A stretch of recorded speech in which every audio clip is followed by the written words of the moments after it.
Evelyn, sweetheart, could you move a little to the left? You're blocking your brother. I moved. I always moved. That was my dad's 65th birthday party. My aunt had rented out a private room at Carmine's in Midtown, the kind of place where the pasta is $32 a plate and the bread basket comes with 3 kinds of olive oil. There were maybe 40 people there. Family, old friends, a few of my dad's golf buddies. Someone had strung up a banner. Someone had ordered a cake with his face on it. My brother Theo had flown in from Austin with his fiancée and a bottle of Macallan 18, and from the moment he walked through the door, the room shifted toward him like a plant toward light. I'd driven 3 hours from Pittsburgh. Nobody mentioned that part. I'm the older one. I should say that up front. I'm 31, Theo is 27. For as long as I can remember, the family math has never added up in my favor. Theo is the charming one, the funny one, the one who calls our parents every Sunday without being asked. I'm the one who's doing her own thing, which is how my mom describes any life choice of mine she doesn't fully understand. When I got my master's in computer science, she said, "That's wonderful, honey," and the exact same tone she uses when the weather forecast is mildly disappointing. When Theo dropped out of his MBA program to explore opportunities, my dad took him to dinner at STK and called it an investment in his future. I'm not bitter. I want to say that clearly. What I am is clear-eyed. There's a difference. Theo had been the golden one since approximately the 3rd grade, when he scored 4 goals in a travel soccer tournament, and my dad stood on the sidelines screaming his name so loud, the other parents turned to look. I was in the bleachers that day, too. I had a math competition the same morning, and I placed 2nd in my age group. Nobody screamed my name. My mom squeezed my shoulder in the car and said, "2nd is still very good." That was the year I started keeping things to myself. It became a habit. I stopped announcing things before they were finished. I stopped waiting for reactions. I learned how to want things quietly, work for them in private, and feel satisfied without an audience. It's actually not a bad way to live. It just gets lonely sometimes. By the time I was in college, the dynamic was so established that I barely noticed it anymore. Theo needed money for a trip to Europe with his friends. My parents wired it without blinking. I applied for a merit scholarship my sophomore year and won it, and my mom's response was to ask if that meant my tuition bill would go down. It did. She seemed pleased, not proud. Pleased, the way you're pleased when a coupon works. After grad school, I took a job at a fintech startup in Pittsburgh. Small company, interesting problems, good pay. I kept my head down. I got promoted twice in 3 years. I started putting serious money into my 401k and my brokerage account. I lived below my means in a way that probably looked like struggle from the outside, but was actually very deliberate. My apartment was modest. My car was a 6-year-old Civic. I wore the same Patagonia fleece to every family gathering for 4 years, and I'm fairly certain my mom once mentioned it with pity to my aunt.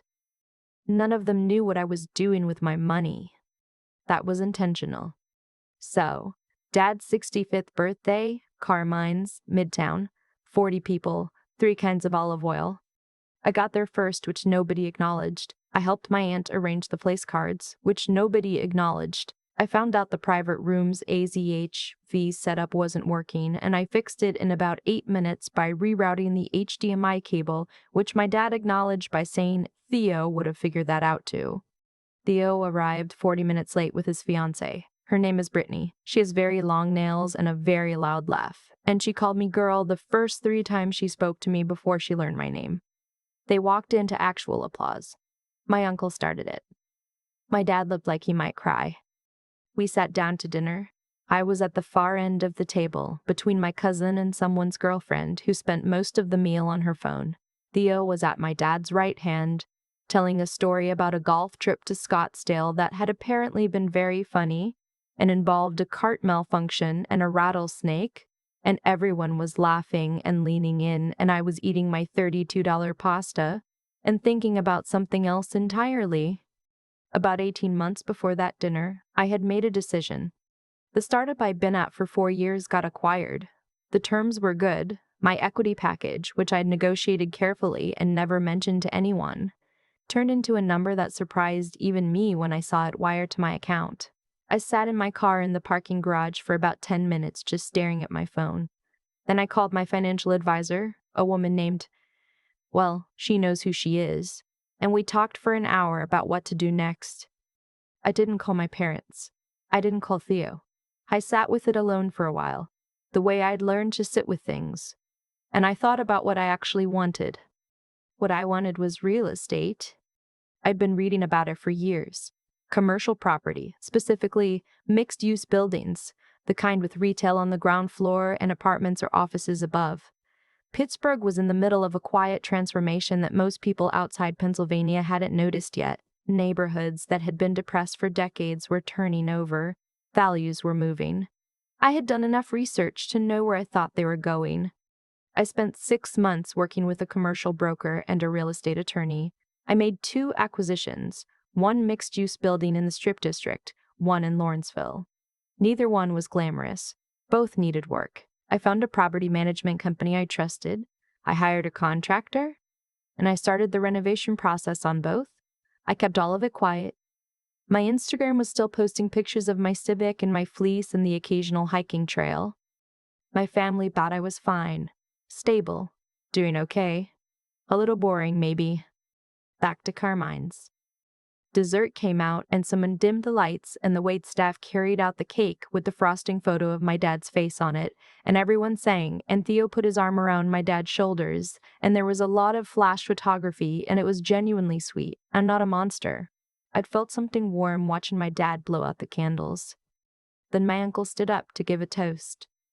My uncle is the kind of man who turns every occasion into an opportunity to explain himself. He talked about my dad's career for 4 minutes. He talked about the family for 2. Then he said, and of course, we all know Theo is carrying on the legacy. Big things coming from that kid. Big things. And he pointed at Theo with his wine glass and everyone cheered. I drank my water. Then my dad stood up. He talked about how much the family meant to him. He talked about watching his kids grow up. He got a little emotional, which was genuine, I believe that. And then he said, I don't say this enough, but Theo, son, you are everything I hoped you'd be. I am so proud of you. Theo stood up and hugged him. More flash photography. My mom caught my eye across the table and gave me a small smile, the kind that says, you understand. You've always understood. I smiled back. I had some cake. The frosting was too sweet, but the actual cake was good. About 20 minutes later, when people were milling around and the volume had dropped to a normal level, my dad found me near the bar. This was unusual. He put his hand on my shoulder, in the way he does when he's about to ask me something practical. Evelyn, he said, I've been meaning to talk to you. I turned to face him. He looked a little uncomfortable, which is rare for him. He's a man who is comfortable in most situations. You know, Theo has this new business he's working on. I did know. Theo had been talking about it for almost a year. A logistics app of some kind. He'd explained it to me once over the phone, and I had several questions about the business model, but I kept them to myself. I know, I said. He's at a point where he needs some capital to get to the next stage. He's talking to some investors, but my dad paused. I was hoping the family could step up, show some support. I looked at him. Your mother and I are putting in $20,000, he said. Your aunt and uncle are in for 10. I thought maybe you could contribute something. Even 5,000 would mean a lot. It would mean a lot to Theo. $5,000? I thought about the wire transfer I'd received 18 months ago. I thought about the Strip District building, which had finished its renovation 4 months prior and was now fully leased. I thought about the Lawrenceville property, where 2 of the 3 retail units were occupied and the upper floor apartments had a wait list. I'll think about it, I said. My dad nodded, satisfied. He probably thought that meant yes. What it meant was, I need to look at the paperwork first. 3 days later, back in Pittsburgh, I asked my attorney to pull whatever Theo had filed for the business entity. She came back to me within a day. The structure was a mess. No operating agreement worth the paper it was printed on. The cap table was informal at best. There was no clear IP assignment. He'd taken on one informal note from a college friend that had priority terms he probably didn't understand when he signed them. I called Theo. "Hey," he said, surprised. "We didn't talk on the phone that often." "I looked at your business stocks," I said.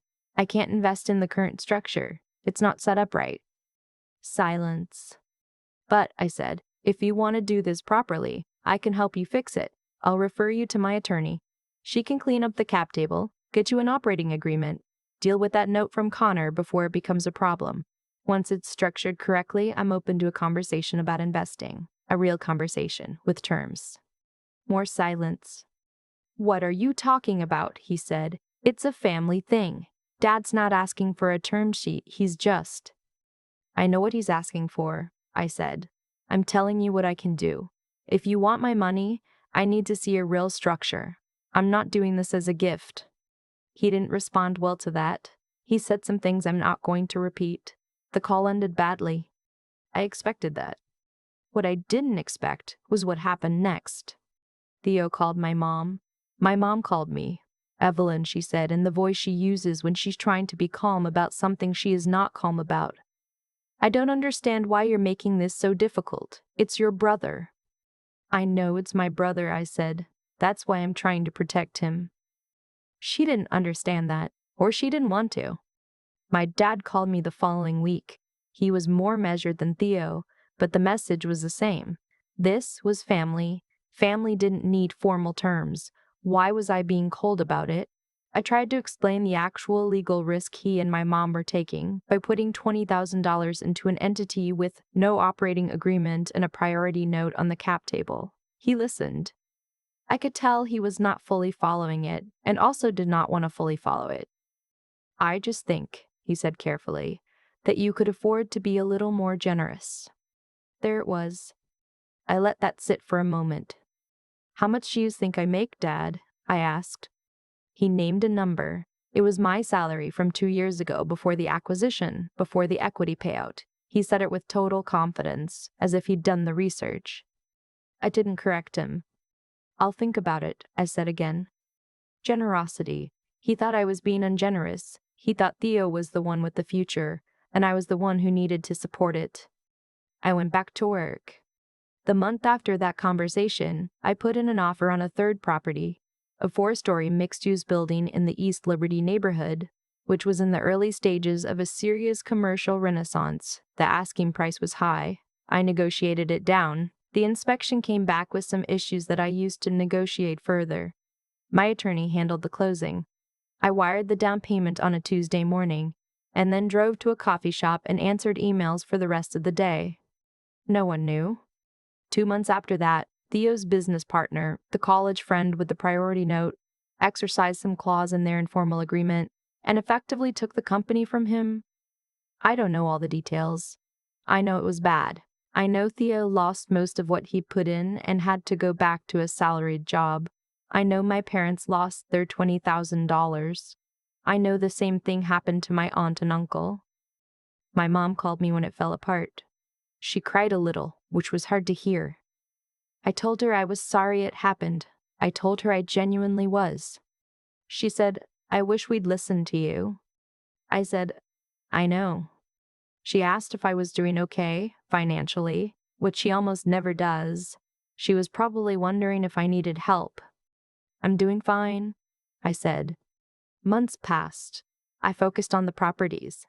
My management company was handling day-to-day operations, but I stayed close to the numbers, the lease renewals, the maintenance queue. The East Liberty building was coming along. I'd signed a regional coffee chain for the ground floor retail unit and a tech consultancy for the second floor. The upper apartments were listed and filling fast. I did not tell my family any of this. And then my mom turned 60. She wanted something small, just family, she said. A nice dinner somewhere.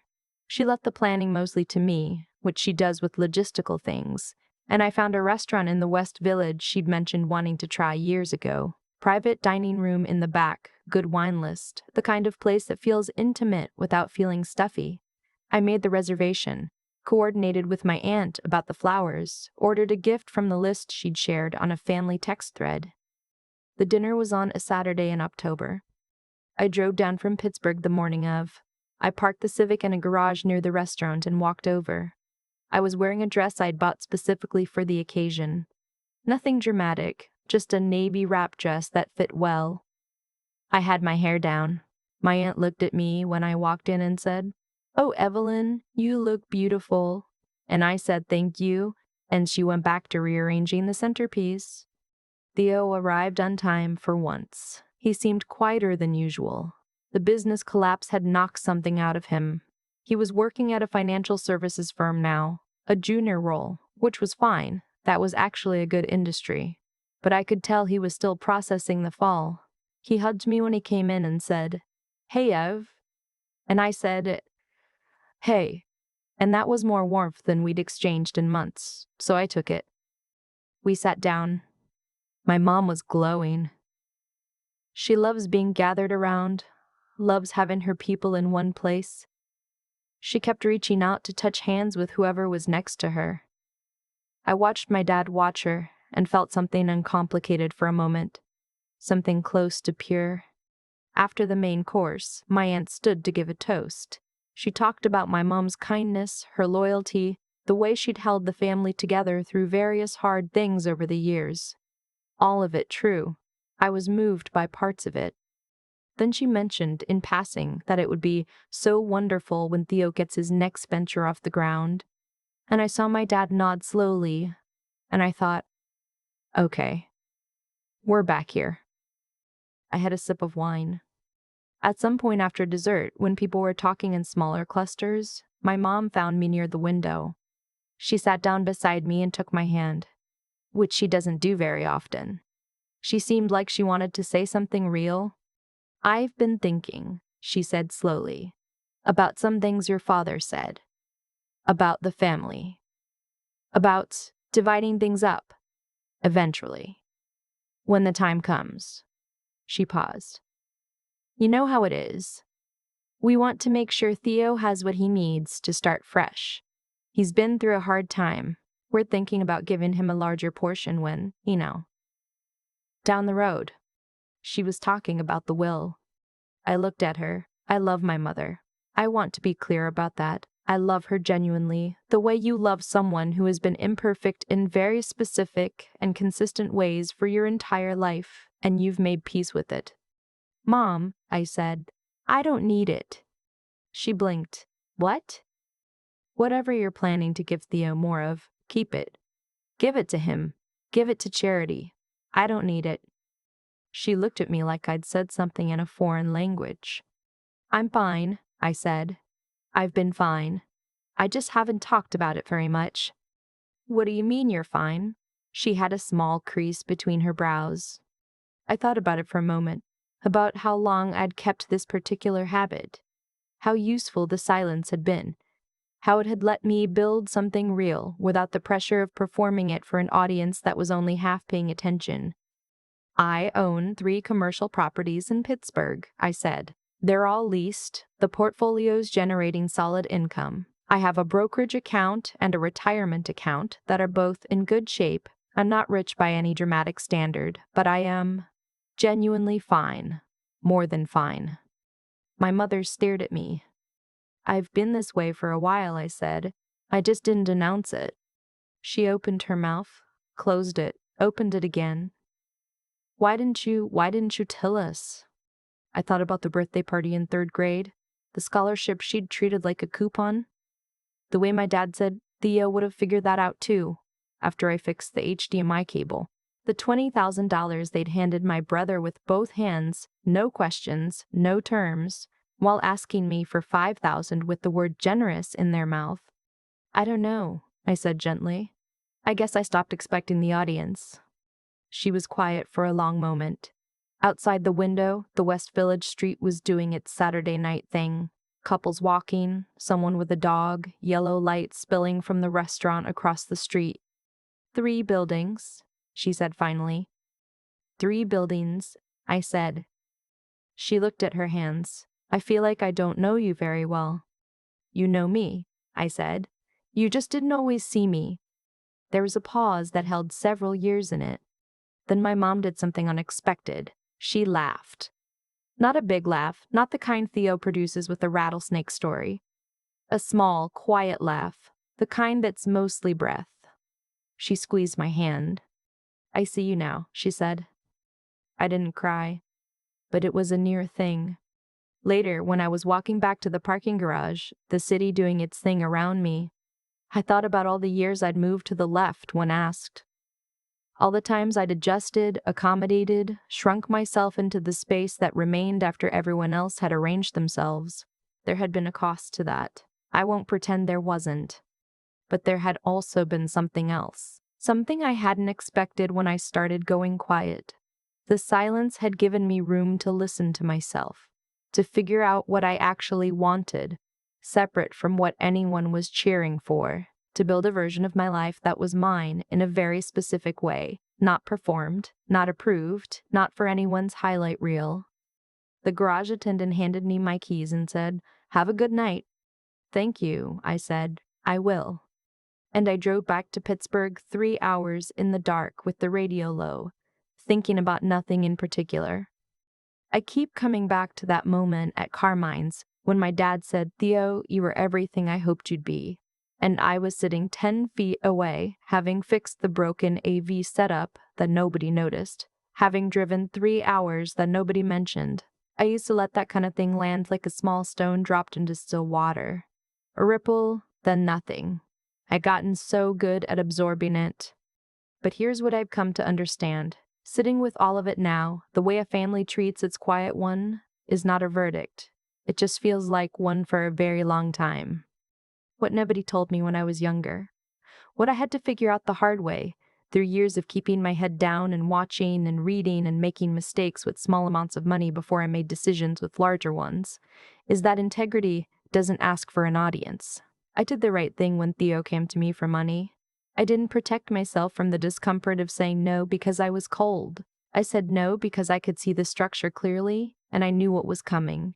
And handing him $5,000 with a smile would have been the easier thing, and also the crueler thing. Nobody rewarded me for that call. My mom cried. My dad used the word generous like an accusation. But I knew I was right, and I held that quietly until the facts caught up. That's something I want to say clearly, because I think it gets lost in stories like this one. Doing the right thing when it costs you something is not the same as doing the right thing when everyone is watching. I made the right call on Theo's business, not because I'm a good person in some abstract sense, but because I'd done the work to understand what I was looking at. I'd read, I'd asked questions. I'd learned enough to see what an unprotected cap table does to a founder when a partner turns. Intelligence, real intelligence, isn't a gift. It's a discipline. It's built in the small decisions, the hours spent understanding things that have no immediate payoff. The willingness to say, "I don't know enough yet," and go learn before you act. And then there's the part nobody glamorizes, the long middle. The years of driving the same Civic, wearing the same Civic, wearing the same fleece, watching my brother get applauded for announcing things while I quietly closed on buildings. That stretch requires something I can only describe as a stubborn, private kind of endurance. Not suffering. Not martyrdom. Just the decision, made over and over again on ordinary Tuesday mornings, to keep going without external validation. To trust the direction even when nobody else can see where you're headed. My mom said at the end of that birthday dinner, "I see you now." I don't think she meant it as an apology, exactly. But I received it as something real. Because the seeing wasn't the point. I'd stopped needing it. But it mattered anyway, in the way that being finally, honestly known by someone you love always matters, even when you've learned to live without it. I don't think my brother is a bad person. I think he was handed a story about himself early and he believed it, the way most of us believe the first story we're told. The story said, "You are the one who matters. The one with the future. The one they're all watching." That kind of story feels like a gift, but it's actually a cage. It keeps you performing instead of building. It keeps you needing the applause to feel real. I got the harder story. The one that said, You are invisible. And it turned out that invisibility, if you're willing to sit with it long enough, gives you something the golden child never gets. It gives you privacy. And in privacy, if you're disciplined enough, you can build almost anything. The garage attendant handed me my keys that night, and I drove back to Pittsburgh alone, and I felt, for the first time in a long time, fully like myself. That's not nothing. That's actually everything.